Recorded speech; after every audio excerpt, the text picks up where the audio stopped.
नमस्कार बंधुरा दीपा स्टार्लिंग चैनेले आपनादेर स्वागत। आज के आमी बानाबो शीमेर भापा पिठे। এই পিঠেটা আমি এখানে সার্ভ করেছি রসুনের আচার আর টমেটো সস দিয়ে।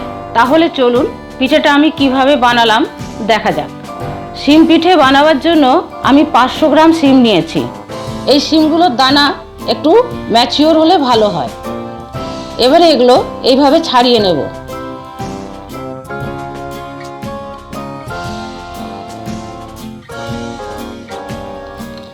এই পিঠেটা বানানো খুবই সহজ কিন্তু খেতে খুবই ভালো লাগে।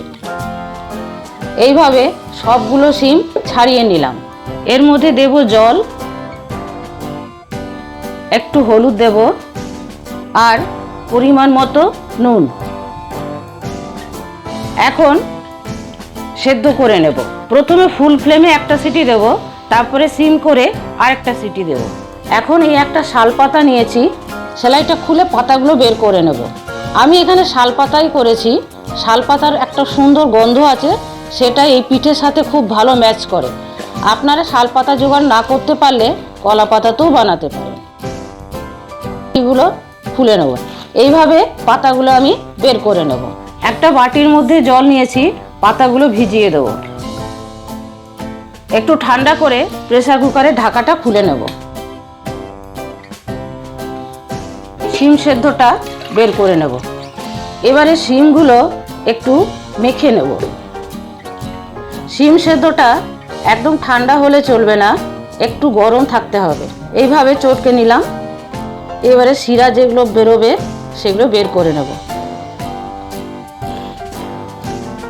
শিমটা মাখা হয়ে গেল। শিমের দানাগুলো দেখুন গোটা গোটা রয়েছে।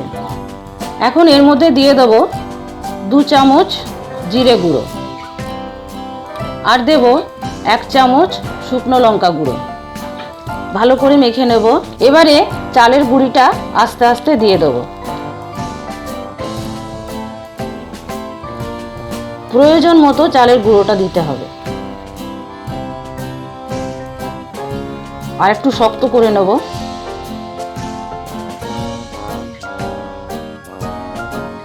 চালের গুঁড়োটা মাখার সময় শিম সেদ্ধটা একটু গরম থাকতে হবে।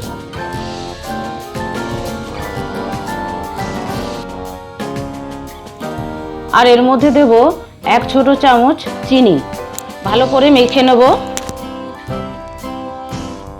এখন চালের গুঁড়ো মাখাটা একটু নরম আছে। এবারে 10 মিনিট ঢাকা দিয়ে রেখে দেব। পাতাগুলো জল থেকে তুলে নেব।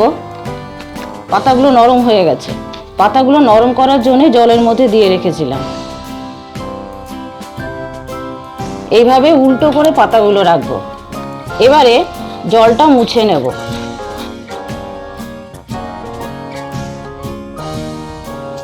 এখন পাতার মধ্যে তেল দিয়ে দেবো।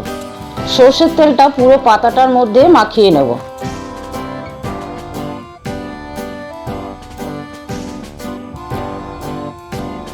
এবারে শিম দিয়ে যে চালের গুঁড়োটা মাখা ছিল সেটা দিয়ে দেবো পাতার মধ্যে।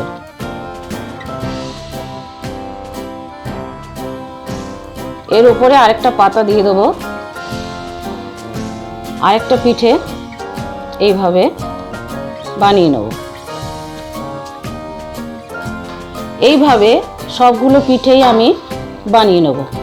থালার মধ্যে দিয়ে দেবো। শিম পিঠেটা ভাপে হবে। জলটা গরম করে নিয়েছি।